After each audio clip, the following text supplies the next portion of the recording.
Olá, tudo bem com vocês? Vamos estudar a palavra de Deus?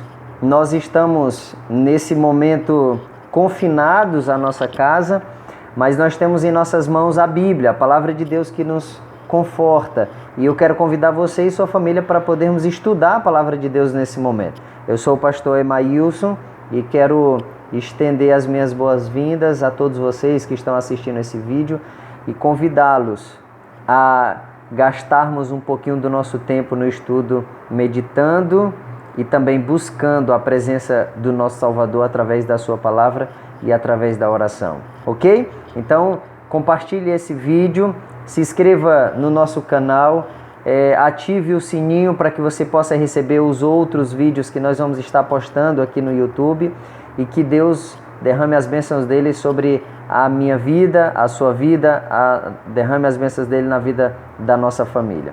Nós vamos estudar durante os próximos dias sobre as 7 igrejas do Apocalipse. E eu quero convidar você, não perca nenhuma desses estudos, dos nossos vídeos, onde nós vamos trabalhar a cada dia a necessidade e a provisão de Deus em relação a cada uma das igrejas do livro de Apocalipse. Hoje nós vamos pararmos um pouquinho somente no capítulo 1. Vamos fazer uma introdução geral, ok? Para nós podermos entender melhor a mensagem que Deus traz a João para todas essas igrejas do Apocalipse. O que isso tem que ver comigo hoje, que vivo muitos séculos depois, né?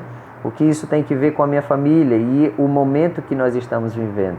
Então nós vamos ver um pouquinho através da palavra de Deus. Antes de orarmos, para começarmos o estudo, eu gostaria de estender o meu abraço a toda a minha família, os meus familiares que têm me apoiado bastante, a minha esposa, a minha filhinha, que tem incentivado a sermos fiel nesse ministério que Deus nos chamou de pregar a palavra de Deus a todos os povos, enquanto estivermos aqui nessa vida, pregarmos a todas as pessoas. Também quero estender o meu abraço a todas as minhas igrejas aqui no Polo de Bacabeira, ao apoio do Distrito de Santa Rita, através do pastor Raidon, que está chegando agora, mas já tem se mostrado um parceiro, tem nos auxiliado, e nós temos um carinho, um apreço especial por ele e pela família dele também.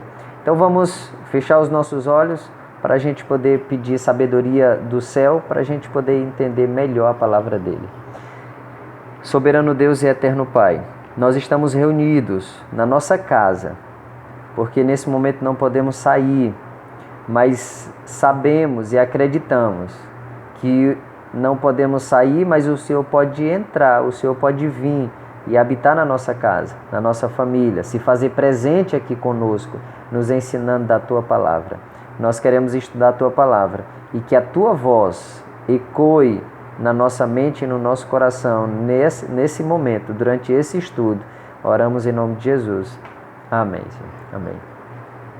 Me chama a atenção o capítulo 1 de Apocalipse, onde nós encontramos uma introdução às 7 igrejas. Me chama a atenção a algumas características ou alguns dados acerca da vida de João, um homem comum, e também algumas características acerca de Jesus, o nosso Deus, aquele que morreu numa cruz para nós, para poder sarar as nossas feridas. De forma especial, eu gostaria de contextualizar com você um pouquinho sobre a vida de João. João, nesse momento do Apocalipse, João está preso na ilha de Patmos. A sua idade já é avançada, João já tem mais de 90 anos de idade. João sofreu por causa do Evangelho e estava disposto a morrer como Cristo morreu numa cruz por nós. João estava disposto a morrer também por Jesus, porque valia a pena ser fiel a Deus. Eu gostaria de comentar com você um pouquinho o que Ellen White fala no livro Atos dos Apóstolos, no capítulo 56, a página 569, quanto à perseguição que João sofreu. Ellen White diz assim: os príncipes dos judeus encheram-se de ódio atroz contra João por sua inamovível fidelidade à causa de Cristo. Declararam que de nada valeria seus esforços contra os cristãos enquanto o testemunho de João soasse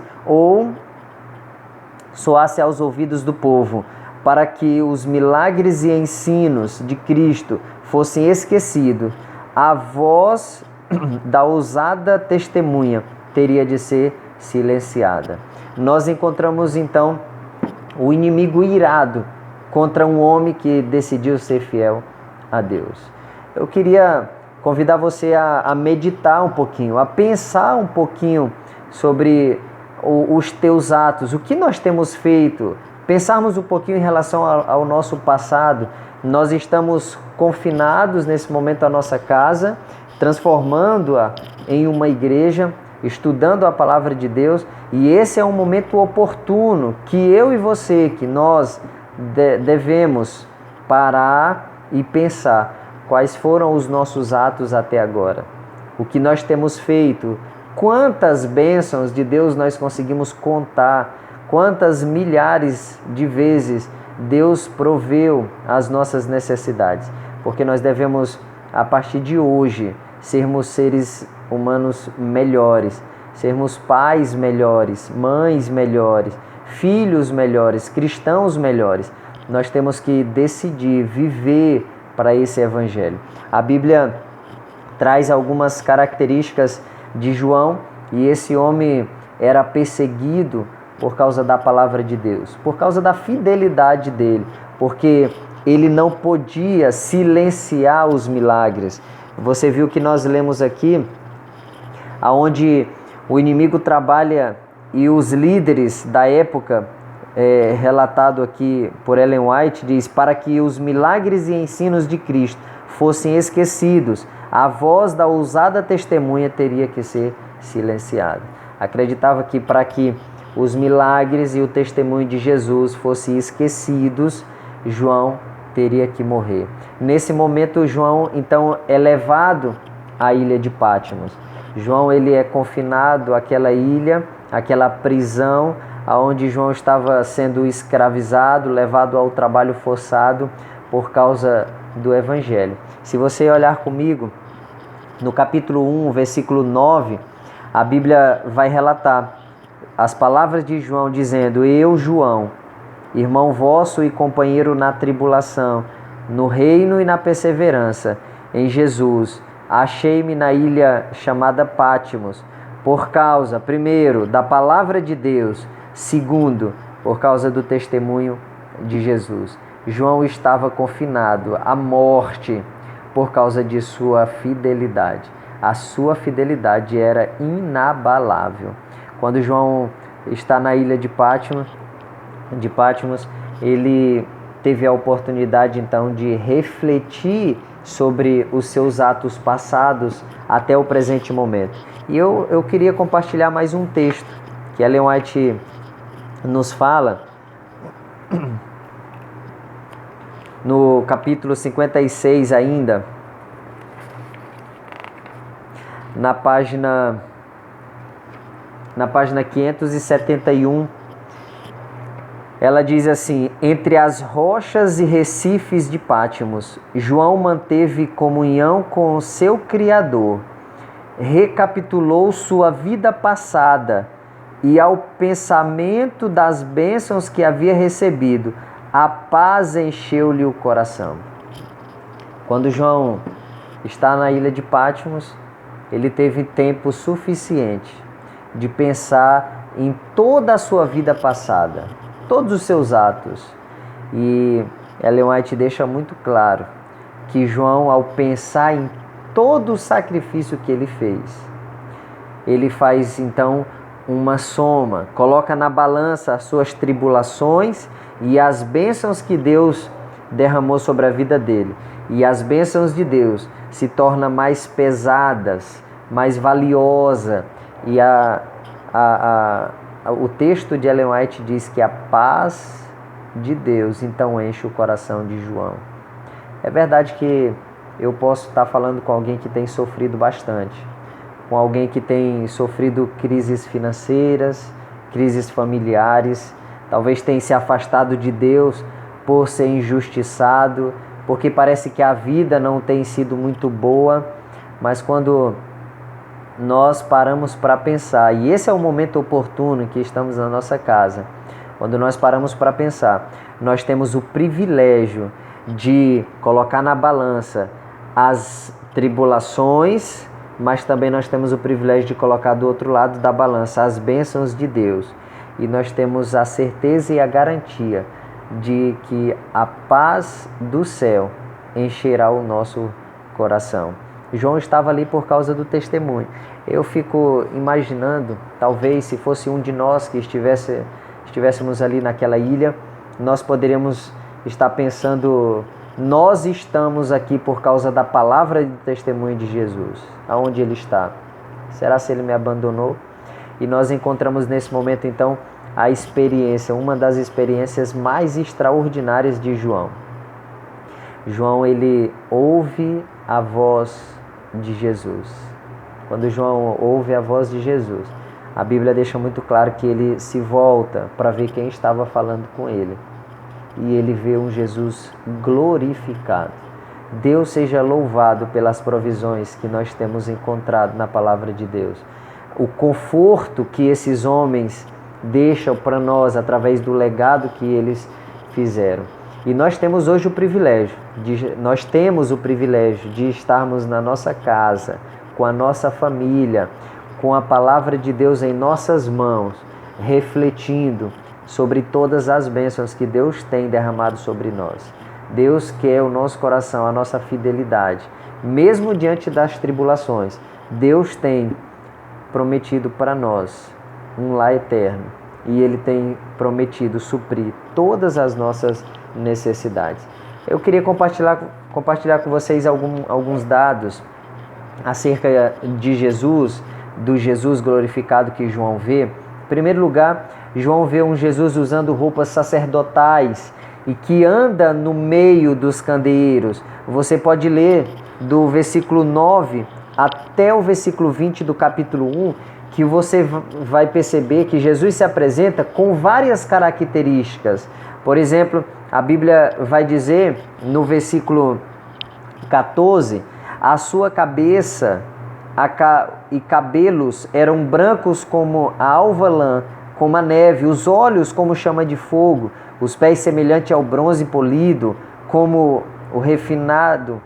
que refinado numa fornalha, a voz como voz de muitas águas, tinha na mão direita 7 estrelas, da sua boca saía-lhes uma afiada espada de 2 gumes, o seu rosto brilhava como o sol na sua força. Ou seja, se você ler todos os versos, você vai perceber que quando Jesus se apresenta diante de João, Jesus se apresenta como um Jesus glorificado, e ali João percebe várias características de Jesus se apresenta que são necessárias para suprir as necessidades das igrejas.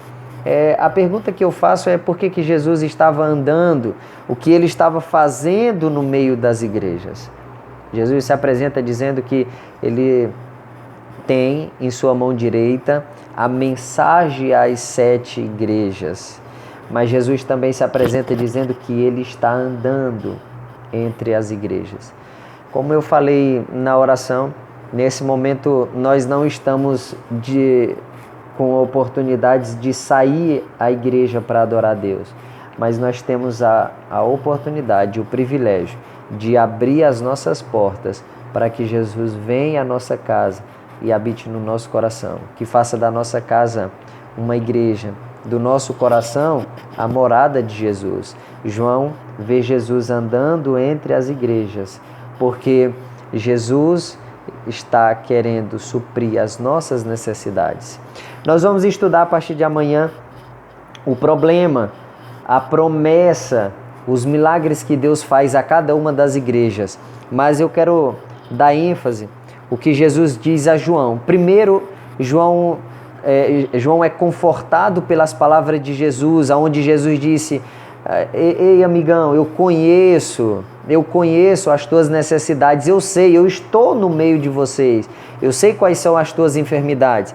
Se você olhar comigo, O capítulo 2, o versículo 2 de Apocalipse, Jesus diz logo no início: conheço as tuas obras. No capítulo 2, o versículo 9, mais uma vez Jesus diz: conheço as tuas tribulações. Depois, Jesus diz no versículo 13: conheço o lugar que habitas. Jesus, ele olha para a igreja e diz assim: ei, olha aqui, ó, eu conheço você, eu estou no teu meio, eu fui quem te criei, foi eu que te salvei na cruz do Calvário, foi eu que te mantive até hoje, foi eu que derramei todas as bênçãos, foi eu que dei o fôlego de vida para que você até hoje estivesse aqui ouvindo essa mensagem. Eu conheço as tuas obras, eu conheço o lugar em que você habita, eu conheço as tuas dificuldades. Eu sei, eu conheço. Por último, nós podemos olhar na Bíblia o versículo 20.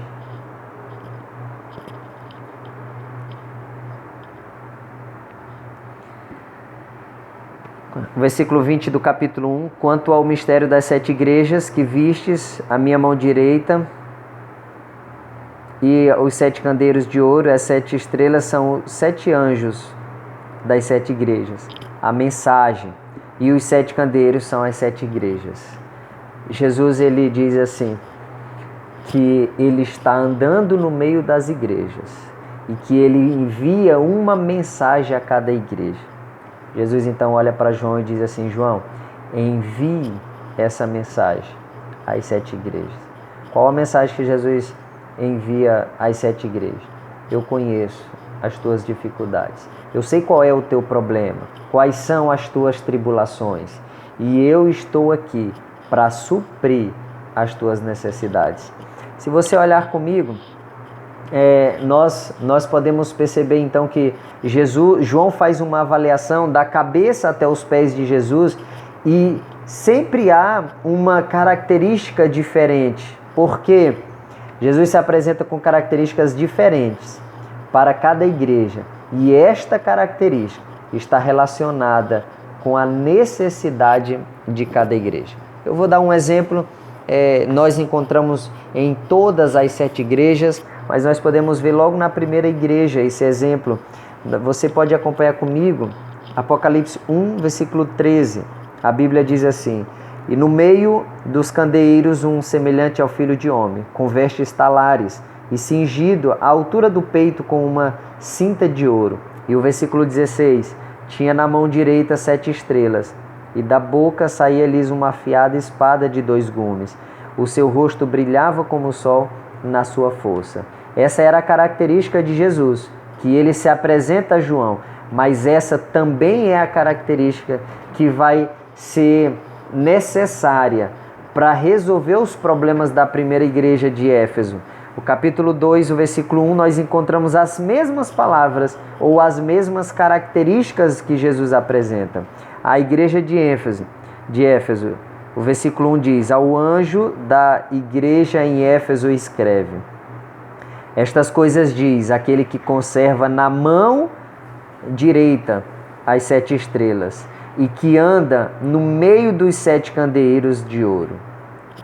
Ou seja, Jesus, ele se apresenta como aquele que pode resolver o nosso problema. As características que João vê em Jesus. Jesus diz: João, envie as igrejas, porque são essas as características necessárias para resolver o problema dessas igrejas. Eu fico olhando para essas igrejas e nós encontramos um Deus com grande misericórdia. Quanto mais o pecado se agrava, quanto mais tempo o mundo tem de pecado, maiores são as promessas de Deus. A igreja de Éfeso, a primeira igreja, Deus faz uma promessa. A segunda, 2 promessas. A terceira, 3 promessas e assim por diante. A última igreja, Deus faz uma promessa que abarca todas as outras promessas. Nós estamos vivendo o período da última igreja. E nós, talvez, dentro da nossa casa, com um passado escuro, um passado difícil, cheio de pecados, Deus olha para nós e diz: eu conheço o teu passado, eu conheço a tua casa, eu conheço as tuas necessidades, as tuas enfermidades. Então Jesus, ele se apresenta a cada casa, a cada família, a cada pessoa de forma individual, com características individuais. Jesus tem uma característica para cada um de nós, dizendo: eu conheço o teu problema e eu sou o remédio específico para cada uma das enfermidades do meu povo. Jesus, ele quer curar as nossas enfermidades. Ele conhece cada um de nós. Ele sabe o nosso sofrimento. Ele sabe o que nós temos passado. Talvez eu estou falando com alguém que está aí do outro lado da tela, que tem sofrido com o seu casamento. Alguém que tem se angustiado e tem pensado em abandonar a igreja. E Jesus olha para você e diz assim: eu conheço as tuas enfermidades. Talvez eu esteja falando com alguém que não tenha sido fiel na igreja, não tenha sido um bom filho. Deus olha para você e diz: eu conheço o teu coração. E Jesus se apresenta não só a você, mas a mim e a todos nós, com uma característica específica, dizendo assim: ei, filhão, olha aqui, ó, eu conheço o teu problema e eu estou aqui me apresentando para resolver o teu problema. Eu gostaria de apelar ao seu coração.